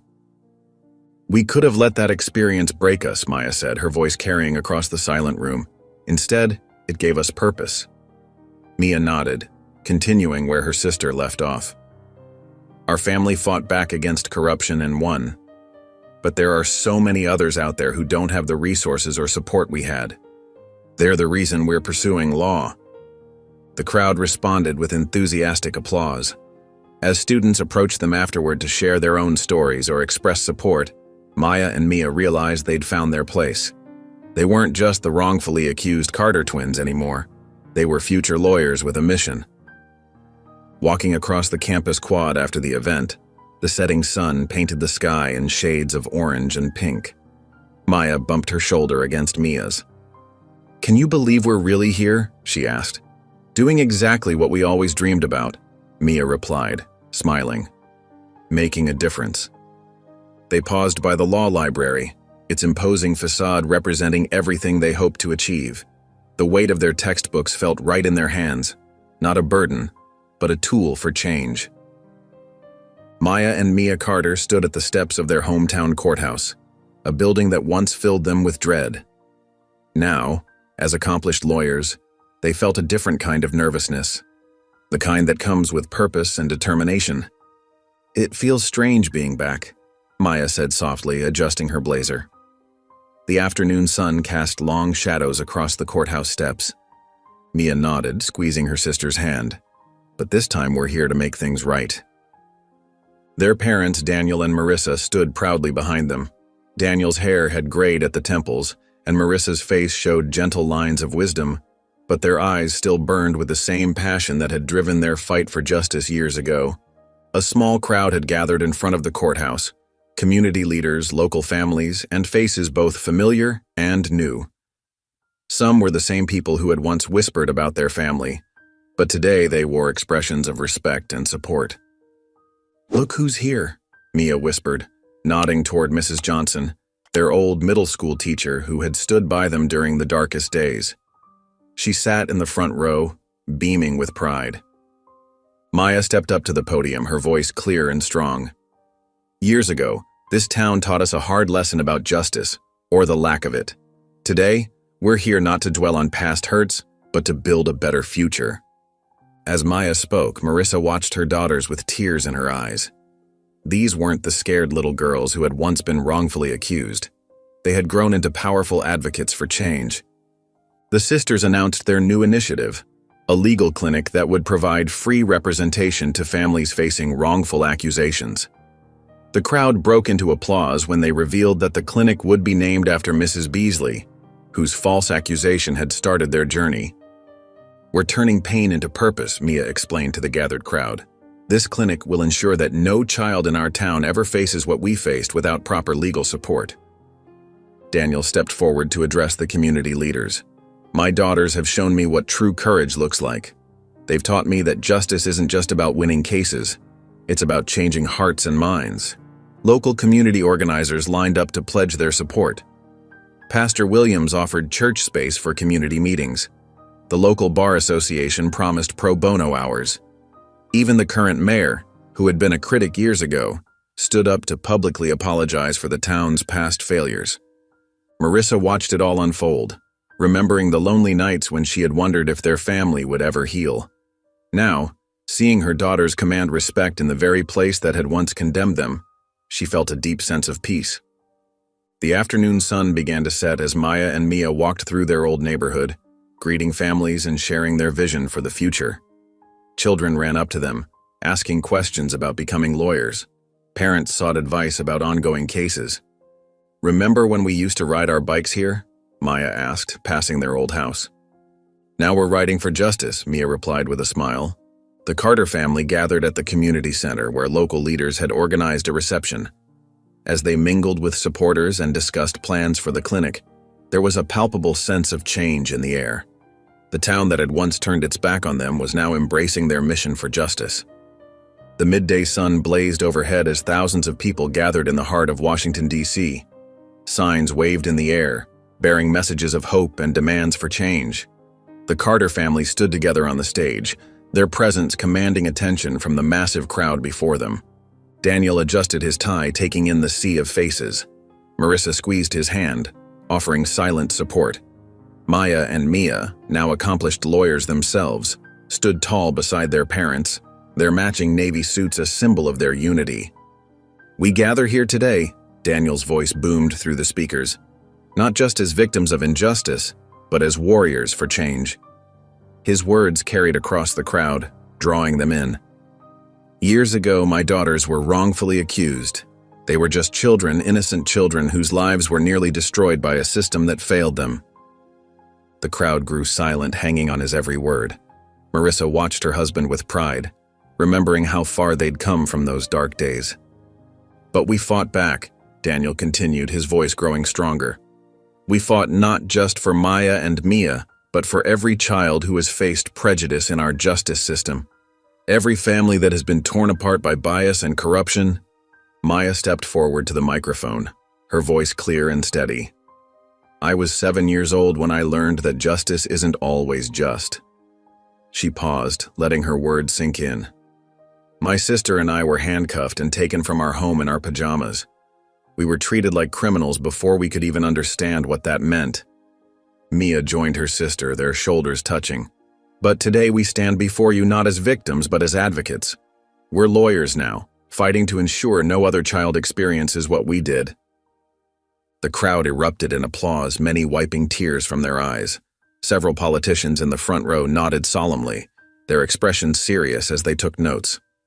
Daniel returned to the microphone, outlining specific reforms needed in the justice system.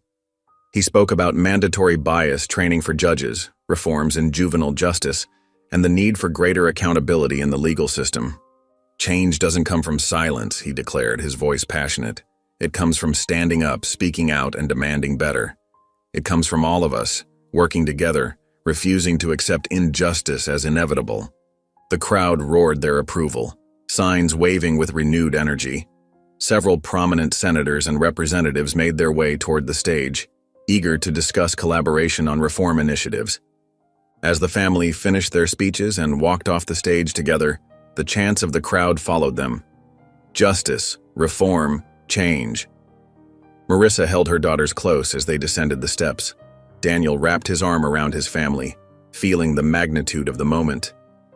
They had come so far from those terrifying days when their daughters were wrongfully accused, yet they knew this was just another step in their ongoing journey for justice.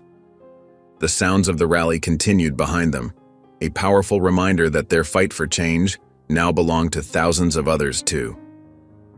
Sunlight streamed through the kitchen windows of the Carter family home, casting a warm glow over the breakfast table.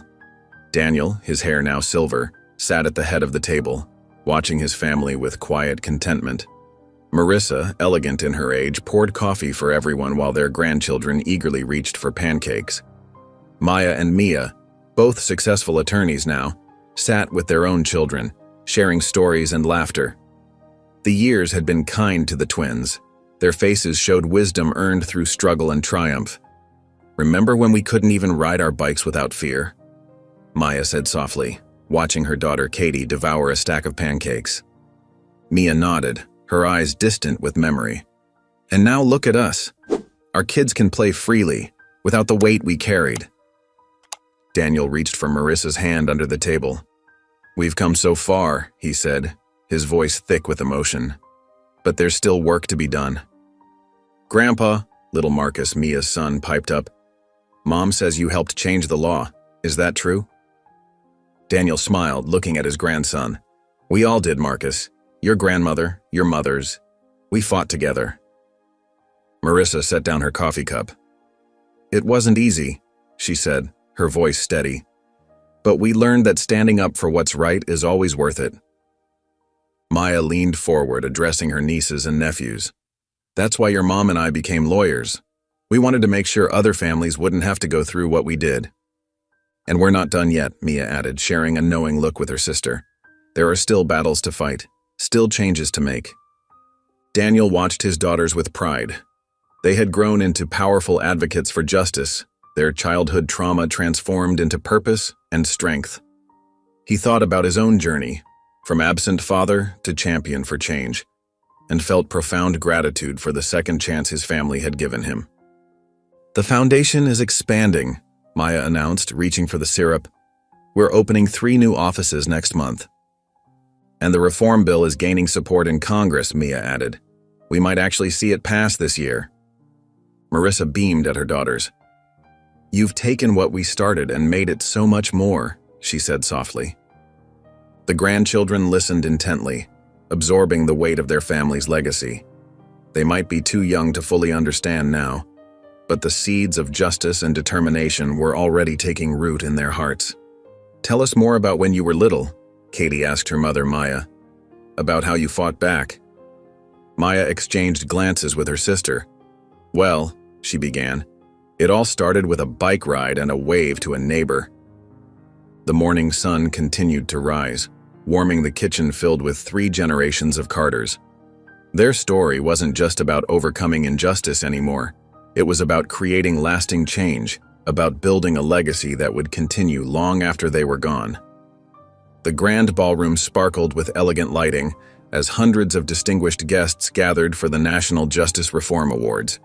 Crystal chandeliers cast a warm glow over the sea of faces, all turned toward the stage where the Carter family stood together. Daniel's hand trembled slightly as he gripped the podium. Marissa stood beside him, her eyes bright with unshed tears. Maya and Mia, both in elegant evening wear, flanked their parents, their presence a testament to how far they'd come from those terrifying days of their childhood. 20 years ago, Daniel began, his voice steady despite his emotion. Our family faced a nightmare that changed us forever. 2 innocent little girls were wrongfully accused, and a system meant to protect them failed completely. Marissa squeezed his hand, offering silent support as he continued. The audience sat in rapt attention, many wiping away tears as they remembered the Carter family's story that had captured national headlines. Maya stepped forward, her voice clear and strong. Our parents could have chosen to retreat after winning our case. Instead, they decided to fight, not just for us, but for every family facing similar injustice. They taught us that true justice requires more than winning a single case, Mia added, her words resonating through the hushed ballroom. It requires changing the system itself. The presenter approached with the gleaming award, a beautiful crystal sculpture symbolizing the breaking of chains. As Daniel accepted it, the audience rose in a standing ovation that thundered through the room. This award, Marissa spoke, her voice thick with emotion, belongs not just to us, but to every family who has stood up against injustice, to every child who has faced wrongful accusations, to every parent who has fought for their children's future. Maya and Mia shared a glance, both remembering the scared little girls they once were. Now they stood as accomplished attorneys, carrying forward their parents' legacy of fighting for justice. Our story isn't just about what happened to us, Maya continued, addressing the crowd. It's about what happens when people refuse to accept injustice, when they stand up and say enough. The applause grew louder, and faces in the crowd nodded in agreement. Many were families who had been helped by the Carter Foundation, their own stories of triumph over injustice made possible by the path the Carters had blazed. Daniel looked at his family, at Marissa, who had never lost faith, at Maya and Mia, who had transformed their pain into purpose. His heart swelled with pride and love. "We accept this award," he said, holding the crystal sculpture high, "with gratitude and humility. But more importantly, we accept it as a reminder that our work isn't finished. There are still families out there facing the same battles we once did. Our fight continues." The entire ballroom erupted in another standing ovation. Maya and Mia embraced their parents, tears flowing freely now. They stood together on the stage, a family united not just by blood, but by their unwavering commitment to justice. If you enjoyed the story of Marissa, I handpicked this next story that you will enjoy. Please don't miss this one. Click here to watch it.